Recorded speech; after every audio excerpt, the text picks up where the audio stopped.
We want to help you be the very best missionary so that you can give your very best to the people you're serving.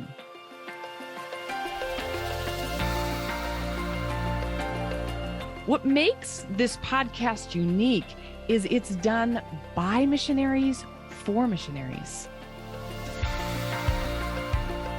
How can we take timeless principles and apply them to our lives as missionaries? That's really our heart behind this.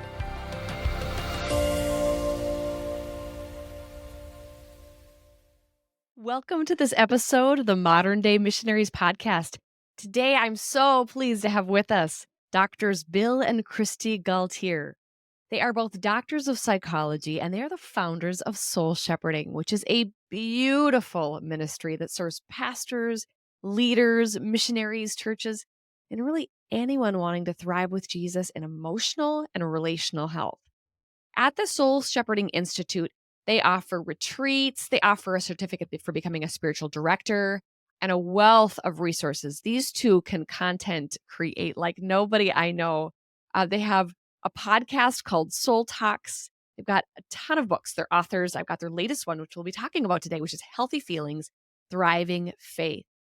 And so I'm just really pleased to introduce Bill and Kristi to you today. We're going to be talking with them about the importance of having healthy emotions in order to have a thriving faith. So we're getting into emotions. Whether you're a big fan of emotions or you don't like emotions, stay with us because we'll be talking about all of that, about why they're important, how recognizing them and identifying them can help us, and how we can use them to really grow in our relationship with Jesus, with ourselves, and with others. But first, I want to let you get to meet Bill and Kristi. So I'm just going to ask Bill and Kristi some fun personal questions to get us going. You guys ready? We're ready. What is your favorite song from your teenage years that you just kind of still love to rock out to when nobody else is listening? Well, one of mine is by David Meese, and it's Almost Christmas Time. And so it's fun for me this time of the year because this is the time of the year where I really can play it and enjoy it. Yeah, special memory for me. I don't even know. I can't remember. There probably isn't one. Yes, there is. I know because What is I it? kind of knew as a teenager. What a John Michael Talbot song. I did probably. like John Yeah. Michael Talbot's. That's Yeah. true. Yeah, I had sort of a fleeting fantasy of becoming a monk. Thankfully, he didn't go that route. That would have been a very different life. I also Yeah. listened to Yeah. Resurrection Band, which was hardcore rock, Christian rock. So I'm not easy to figure out. I watch football games and then I read about Teresa of Lisieux, one of the old women nuns. So I'm diverse, I guess, or a contradiction. Yes, you're a mystery. You're a mystery. So speaking of books, what is one book that you're each reading right now or that you've read recently that you enjoyed? I just finished reading Andrew Murray's book on humility. Such a great read, deep read, really good read for me as an Enneagram 2, where my root sin is pride and the virtue for me to grow in Christ-likeness is humility. So it was a great aid to me. I am reading for the second time. I usually read books twice, especially spiritual classics, the old books on devotion to Jesus. And so I'm reading a book called Poustinia by Catherine Doherty from 50 years ago. And she was a Catholic writer from Russia, which is born, raised in Russia, came over to Canada and then the U.S. The Poustinia is the Russian spiritual director's hut or cabin that they live in on the outside of a village, and they pray for the village and give spiritual direction to the people of the village.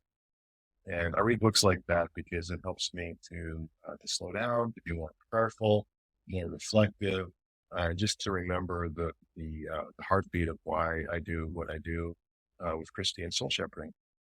Bill, what is one thing that you love about Kristi's personality? And Kristi, what's one thing you love about Bill's? Well, I love how sensitive Kristi is.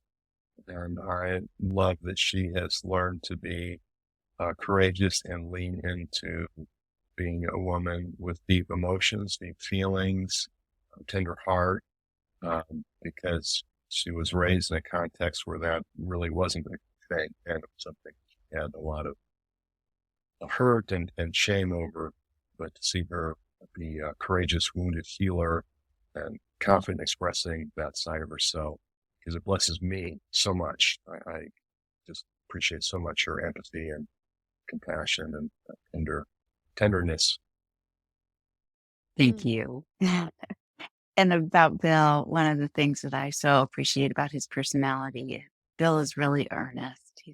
He's very devoted to Jesus. He's earnest to be all and only for Jesus, to do his best for the Lord. I also really respect and admire and appreciate your self-discipline.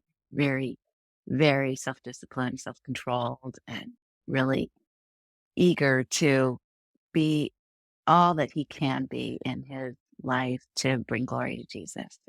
And that includes as a husband to me. So he loves me very well, and I'm very grateful. I really enjoyed hearing that. It's fun to see how you two play off of each other's strengths, and you've got some things in common being next to each other on the Enneagram, and then some stark differences being in different triads too. So that's really interesting. Well, speaking of personalities and emotions, I mean, how about that for a segue? Let's jump on into talking about faith and feelings today and really get into emotions. I love looking at your book. I think there's a lot of books out there about the Enneagram, but you really lean into the feelings piece and the emotions piece, which I think is so important. And when we talk about emotions, I think about in our world today, I think about Christian culture. We're talking about emotions a lot more than we used to. We're looking at how important they are, how valuable they are. I think many of us were raised to think that any emotions other than joy and positive looking emotions were like from the devil, needed to be overcome. And I know, Kristi, you really talked about that at the opening of the book. Is that something that you have noticed in recent times? Definitely. I think that one of the things we're recognizing is that in our culture today, they have learned the power of emotions and they're leveraging it. You just look at marketing and how they appeal to our emotions, how they're understanding that. And we have been hurt oftentimes by the neglect of emotions and by some of the teaching that was very prominent when I was a young woman, a young girl, even in church, and things like feelings are the caboose, feelings only follow thoughts. If you change your thoughts, it'll change your feelings. And I was like, well, what's wrong with me? Because that doesn't work for me. In fact, my feelings often form my thoughts and influence my thoughts. And I often felt a lot of shame about that. And like there was just something wrong with me. And it turned into a lot of shame and a lot of even self hatred for being so emotional and for having such strong feelings and feeling like I needed to hide those. Even in my relationship with God as a young girl, I didn't think that it was okay for me to be emotionally honest with God. And yet emotional intelligence is the key to success in anything in life. That's been researched. And that's also true for our faith and our relationships, that being emotionally self-aware, being empathetic for other people, it is so important in our leadership, in our ministry. You are listening, your mission work, as you're sharing the gospel with people, having conversations with people, as you're building teams, working with churches, maybe doing a job as a bivocational missionary. And every interaction, when we are good listeners and we pay attention to what people feel, they feel cared for, and then they're open to Jesus. Absolutely. And you've got missionaries across the spectrum with all different personality types. You've got some out there who are probably 8 trailblazers who are feeling, passion and some anger and some justice, and they're fighting, and they're probably not going real deep into some of the feely feelings, as we would say. And then you've got some out there that are 2s probably, or 4s or 9s, and maybe they're more in touch with some of those deeper feelings. And so I love what we're talking about today because I think that it applies to every single person. And that's what's great about the book is it applies to every person. We're not just trying to get everybody to talk about their feelings who hasn't talked about their feelings before. Again, some people just really have a hard time talking about their feelings. But for us to deny that we feel them is untrue and it's honest. So, what's a good starting point for people as they're beginning to think about their emotions, whether they are huge feelers or whether they are people who kind of deny that they have deep emotions? Well, a lot of people like me need to learn the language of emotions. I'm not a feeler. I'm a thinker and a doer, and So I'm living in the gut triad of the Enneagram as an Enneagram 1. And so I like to act and then think about things and think about them some more and act some more. And so the feelings sort of come along later when someone like Christy asks me, well, how do you feel? And I've learned from Christy and from others to be more proactive, pay attention to my emotions and my needs. And so a lot of that comes down to learning the language of emotions. And often even feelers struggle to find the words, especially if they've been wounded in their heart and their soul in the area of their emotions. And so, I mean, it seems like such a simple thing, but to learn the language of emotions, I mean, part of it can be fairly simple. You read a book like Healthy Feelings, Thriving Faith, and you read about your Enneagram type. So we got a chapter on each type. You read about the core emotion of your type and all the little more specific emotions that come under those big four of anger, shame, anxiety, and sadness, the big four emotions of distress. And there's lots of specific emotions there. And so learning the names of those emotions and what they mean, and then sitting down with somebody like a spiritual director or a soul friend who listens to you and helps you go, okay, wait a minute. Well, so what were you feeling there? It sounds like maybe you're feeling some frustration or uh, maybe feeling anxious about that. Tell me more about that. And so when someone feels with us and for us, that's how we initially learn the language of those emotions.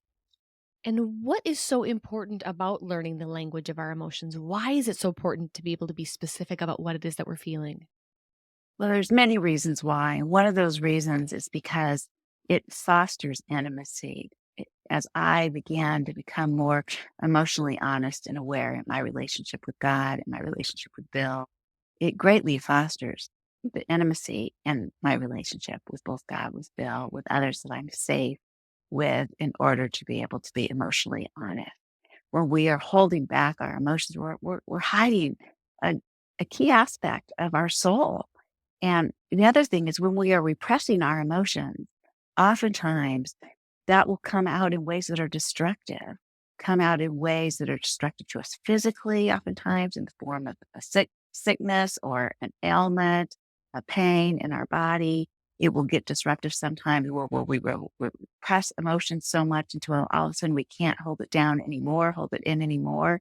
And we will act out in a way that's sinful or destructive, harmful to ourselves, to God, to other people. So repressing emotions really isn't a good option. And yet that often is what we do with our emotions. And so coming to understand our emotions, that they're a gift from God. We think about emotions. They get us moving, they motivate us. So we want to be able to have them brought into our relationship with the Lord. And we want to be able to be holy even in this area of our emotional health. And we can be. That's the good news. But oftentimes, because we feel afraid, we avoid and we try to shut down our emotions. And oftentimes, we've even been taught that we need to do that. I know as a little girl, I was told often by my mom, snap out of it, Christy, when I was having an emotion, when I was expressing an emotion, or I was sent to my room in isolation. If I had an emotion, I felt abandoned in that. And so those are some areas where I was wounded in my emotions, and that caused me some ways that then I began to treat myself the way I was treated, but it wasn't helpful or healthy for me, and it actually inhibited my own growth of my own emotional intelligence. So as I've gotten some greater understanding, healing, freedom in that area, my emotional intelligence has been able to soar, and that's something God's really been able to use for his glory. I appreciate that you brought that up about people being afraid, I think, of their emotions. I remember, Christy, going through that where I had some feelers in my life and some feelers who were maybe overwhelmed by emotions. And I saw their bleeding hearts and the difficult things they were walking through. And I thought, I don't want to do that. That looks like a lot. I prefer to just kind of live in this state of not really going there. I remember saying at one point, I'm too tired to feel all that. Like that's too much work. I don't want to go there. I'm scared of what would happen if I went there. But to your point, for anybody who's listening who's at that point, either I'm afraid to go there, I don't have time to go there, I don't want to go there, I don't want to turn into somebody who's crying all the time. to your point, well, number one, we're not going to turn into somebody who's crying all the time if we are somebody who is never crying. It's not like we're going to turn into a different human being. And second, we don't have to be afraid of it. And if we are and we repress it, as you're saying, it's gonna come out. So what does that look like for somebody who represses emotions either out of fear or out of not wanting to go there? What does that usually manifest as? I mean, we might relate to many of the 9 defense mechanisms, but we can predict the one that's probably the one that you're most likely to turn to. And defense mechanisms are natural. I mean, if you have an accident in your car, your body goes into shock, and we thank God for that ability to go into shock and absorb the pain of happening. Psychological defense mechanisms work the same way. The problem is that when they're operating unconsciously, and they are largely unconscious, then that's not actually helpful to us. We believe that the truth is always our friend. Jesus said, "You shall know the truth, and the truth shall set you free." Primarily, of course, he's speaking about the truth of God, the truth of knowing God through Jesus, himself, the Holy Spirit. But related to that is the truth about our own selves, because being self-aware actually affects our ability to be aware of God. And receiving love from people helps us receive love from God, and vice versa. So it's all connected. So, so like for you as a 9 step, probably you relate to the defense mechanism of emotional numbing. It's sort of what you were describing there. And so 9s have a way, without realizing it, of numbing out or vegging out or disconnecting from or disassociating from inner emotion. That's the primary core emotion that 9s are usually dealing with, is the repressed energy, repressed anger. But then the stress line for the 9 is to the 6, which is a head type, and an anxiety type. And so a lot of times 9s relate a lot to anxiety and fear, including the fear of emotion, which then reinforces that emotional numbing pattern. You're absolutely right. And I remember going through all those things you just mentioned, I think at points of unhealth in my life. And that when I first encountered the Enneagram and read all of that, I actually did cry. Ironically, I used to always say, I'm not a person who cries. I don't ever cry. And I still don't cry a whole lot. But I remember when I first read that description, I cried because I thought, oh my gosh, this is me. I didn't realize there were other people like me. I didn't realize this was a way people thought or felt. I think that's part of the power in the Enneagram is it calls you out in the best way possible. And I do want to address the Enneagram here for a second and invite you guys to share about that. I didn't start off talking about the Enneagram in the beginning of our interview because I know people, and I'm sure you've seen this too, have like a love-hate relationship with it. I have a love relationship with it. I'm a huge fan. It's been life-changing for me, I think in our marriage and all of my relationships. I actually became certified as a coach in it because it was something that was so important to me. So I'm a fan, but I also, as a 9, can empathize really easily and can understand why for some people they hate it, and because I think it's been used very poorly for a lot of people. I think a lot of people will throw it around using memes and go, "You're such a 5," or "You're such a 7," and type people. And I would love for you guys to just share briefly what the Enneagram is for people who are wondering, what the heck is this actually? And then is it okay for Christians to engage with it? And how can it help us? How is it different than a different personality tool? Well, such important questions, Stephanie. Thank you for your sensitivity on this subject. And that's something that Bill and I have felt and wrestled with as well. When we were first introduced to it about 30 years ago, we were kind of suspicious of it. And what is this, like some astrological thing or some, we weren't sure about it at all. Very concerned, didn't really look much into it. Of course, we learned all the other personality assessments and things that were very validated and researched through in our studies in psychology, and found them to be very helpful and very powerful, and really didn't give much credence to the Enneagram until some friends that we really respected, some dear godly friends of ours in the church and our small group, began to share how it was helping them. And then also, we've been mentored by Dallas and Jane Willard, and Jane Willard asked me about it. She had been meeting with somebody who had changed their marriage, saved their marriage. And so we began to learn it even together in a small group that we could go and retreat together. We're finding it to be very helpful in terms of exposing our root sins, our unconscious sin. and finding it to be a very helpful spiritual direction tool in that way. And yet, a lot of people, I understand, I'm sensitive, and I appreciate that they are earnest and want to be careful of tools out there and want to make sure that they're not straying from Jesus and his word. So I appreciate that they're careful about that. And you're right, there has been a lot of misuse. So it's kind of like the computer that we're using right now. We're on a laptop computer doing this podcast. That laptop has been spoken into, developed, created, and used by both Christians and non-Christians alike, people of all different religions. This laptop is a tool. I can use this laptop for good or for evil. And it's the same with the Enneagram.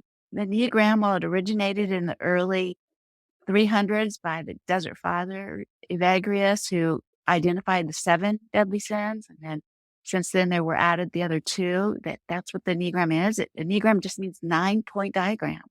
So it's each of the 9 root sins.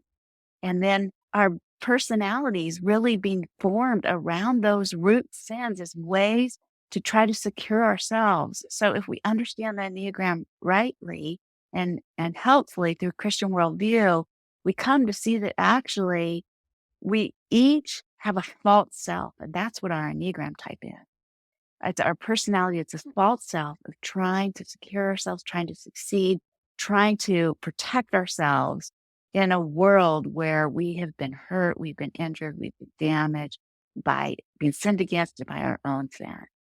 And then there's a grace in each type as well, because each type also has a unique virtue where we can uniquely reflect the face of Christ, because Jesus is the perfection of each of the 9 types. And he has and displays in his life all of the virtues, each of the 9 virtues. And so that we really focus on that in Healthy Feelings, Thriving Faith as coming to know Jesus as the perfection of your Enneagram type and his empathy for you in your type, of your root sin and your emotional alarm and defense mechanisms, feeling entrapped in your personality, and then how we could participate with his love and grace. We give soul care practices to grow in Christ likeness. We also give empathy for each type to help us agree with God's grace for us and depend more on his grace instead of our own strategies for securing ourselves in our own personality. Yeah, and you do it so beautifully. It's really empowering. I think what I really love about the two of you is you always have such practical advice and steps and resources in all of the books and things that you put out.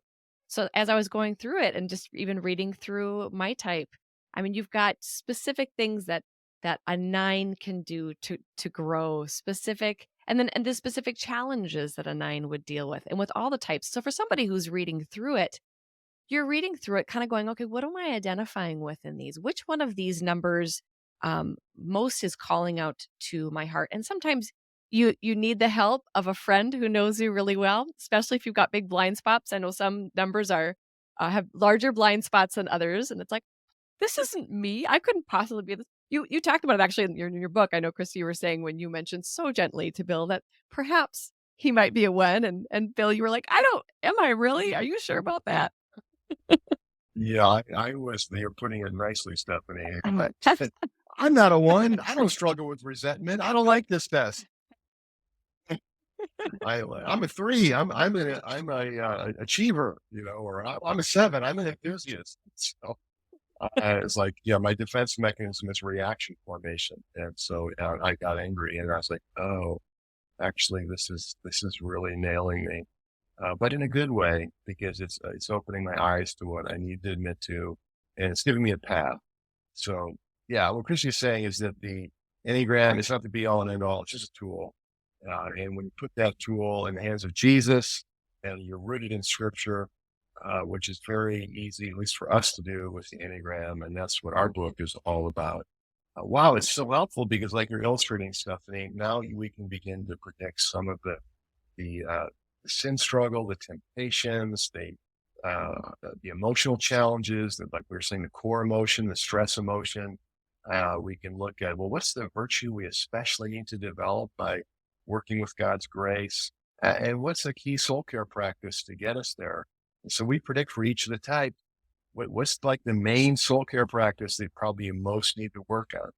And what it helps you with is not just personal growth, as you're talking about, Bill, but you also mentioned too, it impacts the relationships around you.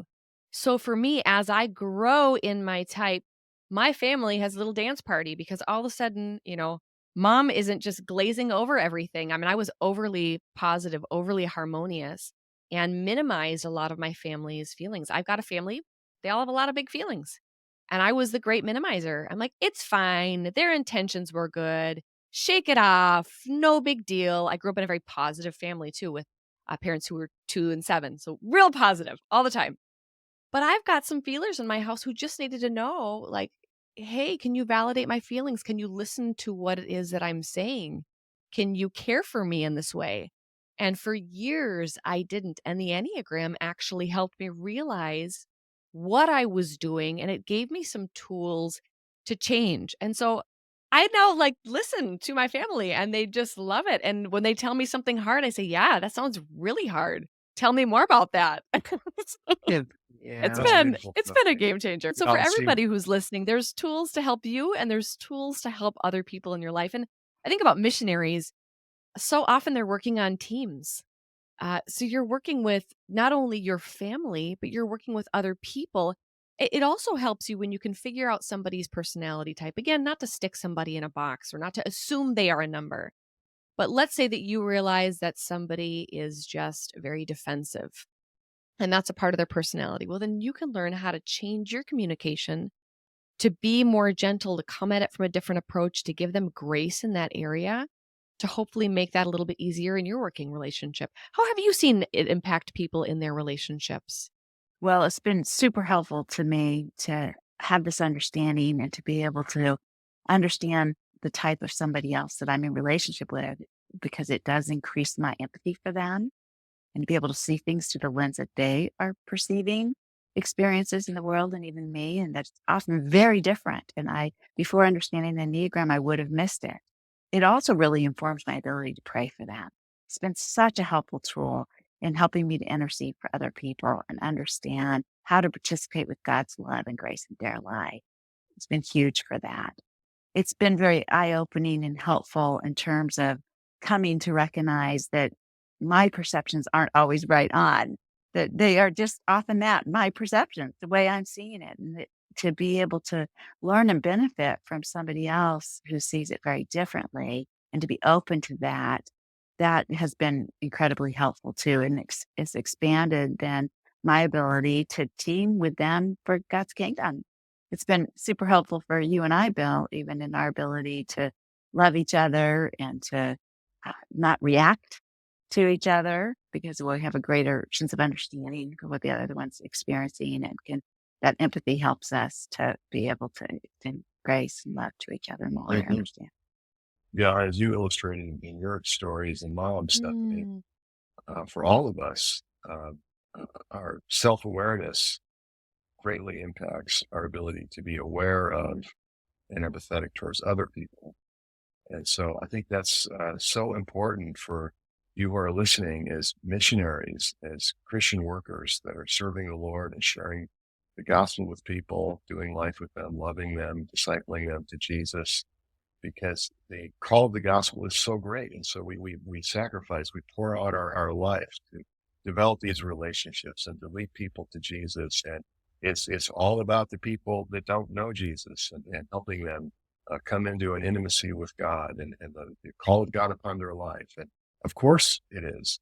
And yet if we lose ourselves in that work, and if we don't understand our own needs for soul care, and we don't take care of ourselves, we don't take care of our own personality, then we burn out where we get resentful and cynical. We don't last on the mission field. We don't last in Christian work. So paying attention to our own self and our own needs in the context of scripture and prayer and Christian relationships actually proves to be one of the most loving things I can do, because my ability to love other people goes up as I receive God's care in the places where I'm broken or have hurt feelings. So when I realize I've got this defense mechanism and I don't want this to just be operating unconsciously in me, or we give you an understanding of your emotional alarm, which is related to the defense mechanism. So we've been talking about the nine and the peacemakers, and we love nines and soul shepherding stuff. And we have so many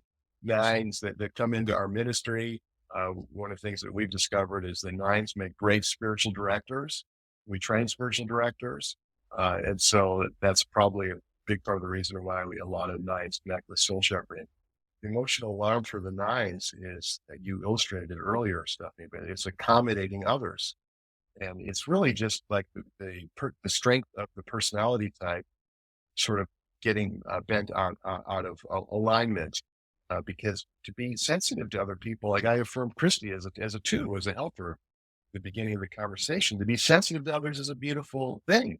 But if that becomes people pleasing and accommodating and losing yourself and not being able to say no, not being able to have any needs, not being able to say what you feel, not being able to say what restaurant you want to go to, when you keep getting lost, you get buried in that, and that's not going to be good for your soul. It's going to end up diminishing your ability to love. But then as you shared, Stephanie, when you became more aware of your Enneagram type and your needs and your emotions and that pattern to accommodate others, so you're waking up to what you feel, that actually then helped you to have more concern and care for your kids and what they were feeling. And that same principle applies to our ministry. Absolutely. I appreciate that you brought that up, Bill, because it is there's changes that happen in us as we find out who we are. And people don't need to be so scared of the Enneagram. And when you think about there's Myers-Briggs and there's the DISC and there's all types of assessments out there and they're all intended to help us grow. And this, as you said earlier, Kristi, is just another tool. And so it's nothing freaky or weird. It's just really old. It's just very, very, very old and filled with a lot of wisdom. But it causes us to change, I think, in significant ways. And some of that change, I think, is really awesome to the people around us. And then I think some of that change can be hard for people. I know as a nine, when I started waking up to myself and being aware of what I actually wanted, or Kristi, I don't know if you experience this too, as people who tend to people please, all of a sudden when we realize what it is that we actually need and want, people are not used to us necessarily uttering what we need and want. And it can be like, wait, I thought you just went along with the flow. I mean, I like when an eight got healthy because they stopped yelling, but you now know what you want. So I'm not sure about that. So it's an interesting path of growth. And it's something I think for us to process with the people around us. Hey, I'm growing. Hey, I'm changing. This is the ways in which I'm becoming healthier. It's going to eventually be good for you too. But it's a different path for each person. I want to go back to something you mentioned earlier, and you had mentioned the four hurts. I appreciated the way that you articulated it because it's a little bit different than I think how I've heard it in other Enneagram books. Could you talk for a moment about the four hurts and how people can use those as, again, a starting point or an entry point into the Enneagram or into growing in their emotional and spiritual health? Well, those four hurts are anger, anxiety, or fear, and shame. And then underneath the fourth one is sadness. And so we tend to want to avoid these emotions, want to repress these emotions, but each of us have one of these core emotions that is unconsciously functioning under the surface, motivating our behaviors, that are really ways that we are trying to uh, use that emotion in order to get the things that we want or that we need, or ways that those emotions are driving our underlying behavior and motivation, and where we can bring those into the light of God's love and grace and truth. And we can then get in touch with what is the sadness, what is the loss, what is the need, and really get in touch with where is there a longing for God in that maybe is underneath that emotion, or where can I bring that emotion, that sadness, that loss, that grief into my relationship with God to receive more of his grace.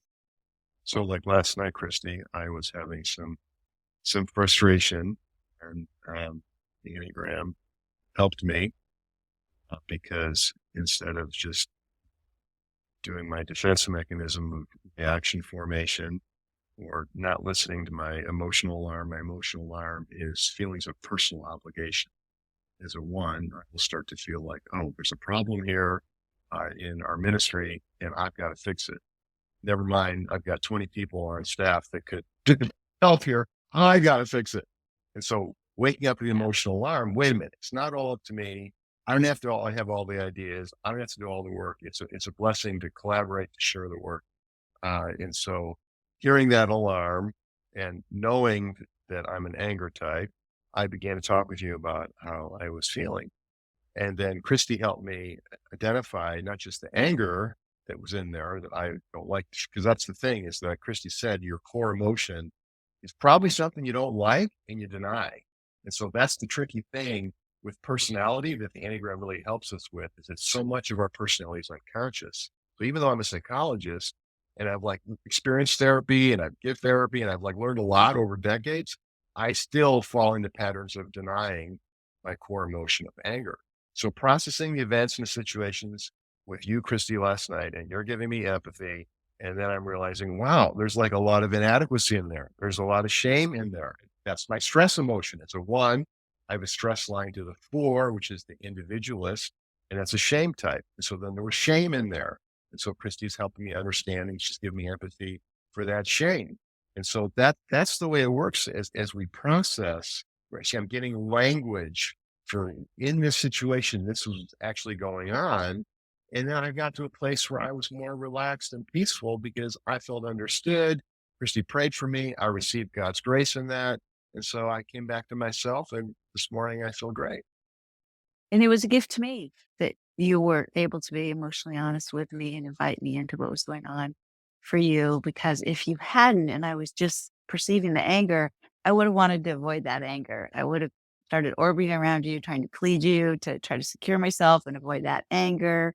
And we would have started this dance that would have been unhealthy and based on our personalities. And instead, I was able to have great empathy for you and even greater respect for you as you were taking courage to trust me with your emotions and bring them in the light of God's love. And then for me to be able to intercede for you and I do have to confess, I did fall into temptation to try to fix a little bit as I was listening to you and to problem solve with you. And so I apologize for that. But to the extent that I was able to stay in empathy and understanding and listening, it's really been able to help me to not feel alone because we share in a lot of this leadership in these circumstances to feel like, oh, he feels that too. And that was a gift to me to know that too. But then to better be able to pray as well, rather than just to try to depend upon my own limited resources to try to help or fix. I appreciate it because you helped me to not just like go into that idealization of, oh, everything's going to be fine and gloss it over and be positive about it. But meanwhile, inside, I've got this growing sense of resentment and discouragement, and it's draining my energy. And then, you just try to sleep, and then you probably don't sleep very good, then probably wake up grumpy. And then I just try to be busy. And then, yeah, you would be feeling more and more distant from me. And so if I'm unhealthy in my type, that can be hurtful and stressful for Kristi, and then you can get more unhealthy in your type. Yep. And so now we're in that unhealthy dance versus being honest about it and using the language we get from the Enneagram helps to promote the health, the care, the intimacy, and being renewed as we serve God. Okay, Bill, that was such a fantastic example. I love that you both shared on that because we've been talking about like why is it so important to have this language? Why is it so important to have self-awareness? So without that self-awareness that you had, and then without Kristi's awareness of you, as you said, you just would have been angry and you would have felt frustrated and you wouldn't have even maybe known you were angry. Sometimes we're angry and we don't even know we're angry. And somebody says to us, we're angry and we're like, I'm not angry. So you're just going around in this anger, not knowing why you're feeling, snipping at everybody around you, frustrated with yourself, and there's no solution in sight. It's just a hot mess of anger and frustration. But all of a sudden, when you've got the tool of the Enneagram, when you've got language, when you've got what you talk about in this book, you're able to go, hey, I'm angry. I can recognize what it is I'm feeling. Whoa, I can now recognize my defense mechanism. And I can stop and think, why am I feeling this way? Where is this coming from? What is the root issue? And then in processing it through with Kristi, she's able to have empathy. And then all of a sudden you can come to a solution for you personally. You can bring it before the Lord and say, hey, Lord, I don't love feeling this way, but this is how I'm feeling. How can you help me through this day? Work on it through your relationship. I love it as an example because I think sometimes people hear this and they think, how can I practically use that in my life? There, right there. That was an example of how when you feel one of those feelings, that anger, that shame, that anxiety or sadness, you can say, hey, what do I do with this? Okay, and so anger, shame, and anxiety actually correlate to specific Enneagram types. Is that right? Yeah, so the gut types, that's the 8, 9, and 1. Eights are challengers, nines, like we've been talking about, are peacemakers, and ones, usually called perfectionists, but we call them reformers. We wrote I the like it. book, so we got to change the title. I didn't like that the ones had a negative title. Yeah. You know what? I have heard that from so many ones. One of my best friends is a one, and she's like, I hate the title perfectionist. And she actually uses reformer as well. So it must be a Good. thing. You're onto something. Yeah, there you go. Yeah, so the gut type, it's the core emotion is anger. And anger is a reaction to broken boundaries. So we unpack that, of course, in the book. We have a whole chapter, 2 chapters on anger and helps for anger. And then we look at each of the 3 types of anger. And then the 2s, 3s, and 4s, we talk some about the 2, because Kristi is a 2, which is a helper. And the 3s are the achievers, and the 4s, the individualists. So the 2, 3s, and 4s are the heart types, and the core emotion there is shame. And shame is essentially self-rejection. And the heart types are distressed in their self-image and in how they perceive other people feel about them. And so they get very tweaked around that in 3 different ways. And then the 5, 6, and 7, uh, that's the 5s are the observers, and the 6s are the loyalists, and then the 7s are enthusiasts. And they're in the headspace, and their core emotion is anxiety. Head types are flitting about a lot. Been there, done that. On to the next thing. The multitasking, watching the short attention span, and they have some issues with fear and anxiety as their core emotion. We say anxiety is a repressed emotion, essentially what anxiety is. Fear is very specific. We're afraid of something, we're afraid of rejection, afraid of public speaking, and this kind of thing. But anxiety is general, and we feel anxious when we've been repressing other emotions, primarily fear if you're in the headspace, but also we repress anger, we repress shame, all of us struggle with repressing sadness. So that's the uniqueness of our book. There's really 2 uniquenesses. So it's not just an Enneagram book. It's really very specific take on the Enneagram that is unique, in that we're helping you understand your emotions as it relates to your personality type in your relationships, because the emotions are the window to the soul. They're not the be all and end all, but they are the entry point. We ask somebody, how are you? I mean, like, how do you feel? It helps us to go deeper. It helps us to connect. As Kristi says, it helps us to be motivated when we're aware of our emotions. And it opens up emotional intelligence, because our feelings are a source of wisdom, not the only source.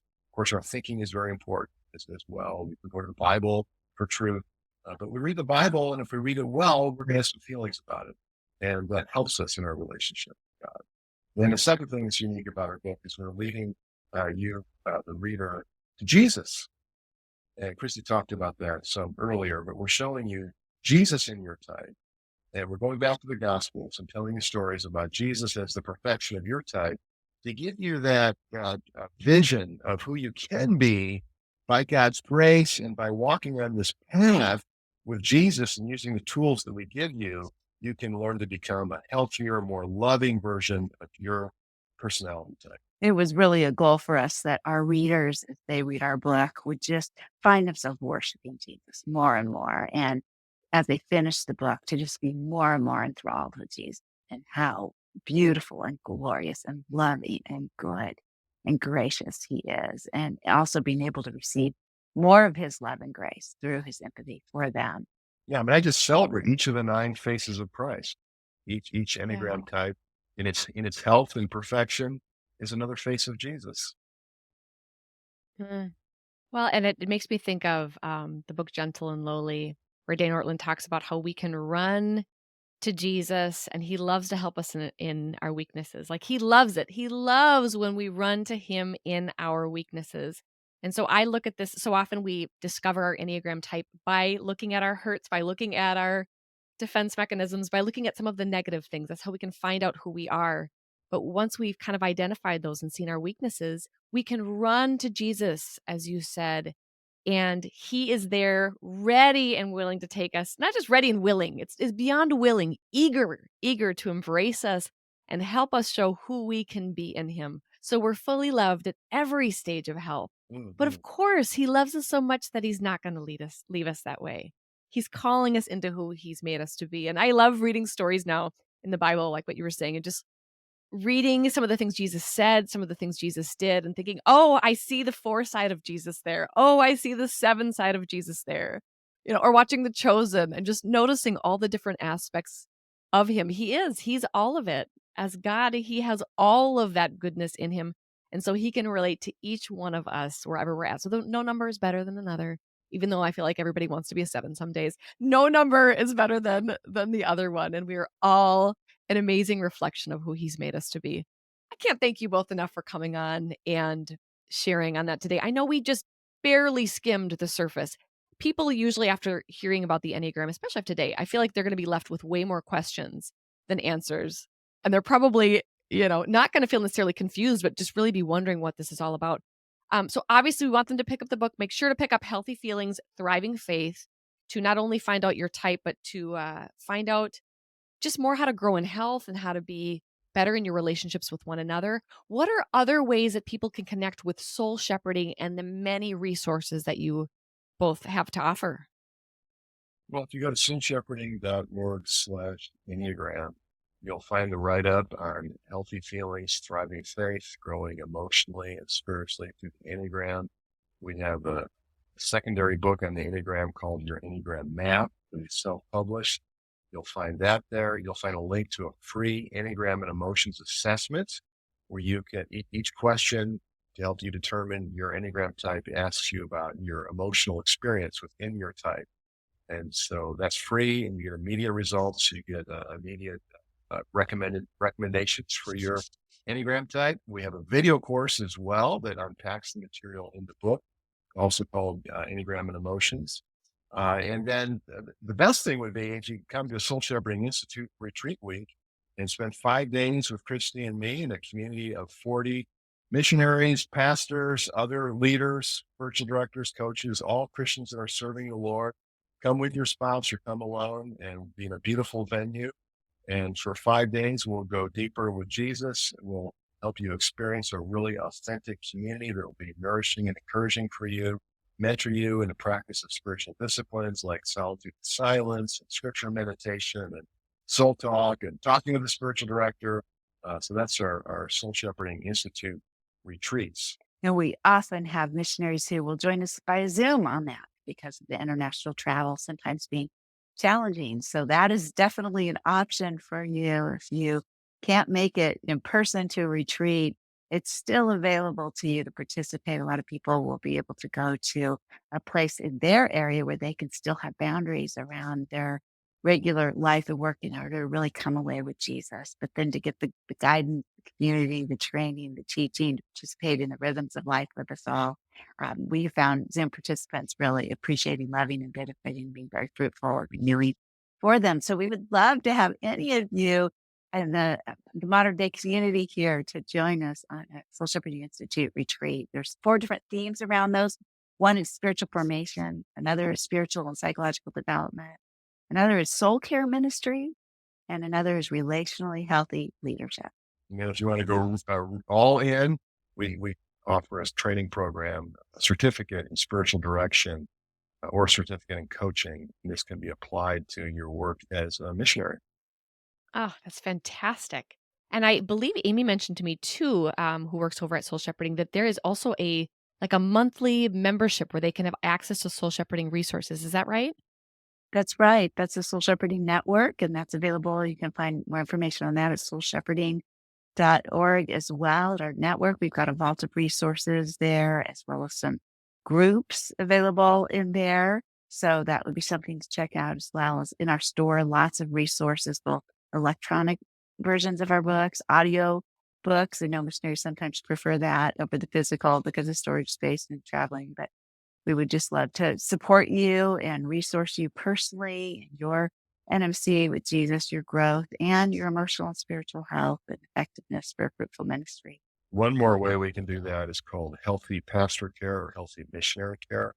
So that's where you can receive regular spiritual direction. As a missionary, we have missionaries on our staff of senior spiritual directors who will listen to you, care for you. Also, we have leadership coaches. Enneagram coaches. In healthy pastor care, you can sign up for a program of receiving regular spiritual direction. And I mean, our ministry exists for you who are listening. Soul Shepherding exists to help missionaries and pastors. Wow. This excites me because I did not know about any of these types of resources about soul shepherding, any of this when I was on the field. And I think how much better could I have done for those around me had I known that these types of resources existed. So just thank you from all of the missionaries who are listening and people in member care. Thank you for what the two of you do. Thank you that instead of becoming, creating a thriving practice and having a zillion clients, you guys are brilliant. So you could have done that. You have taken what God has put on the inside of you, and you have channeled it towards helping the helpers. So we always say on the podcast, we want you to be well so you can serve well.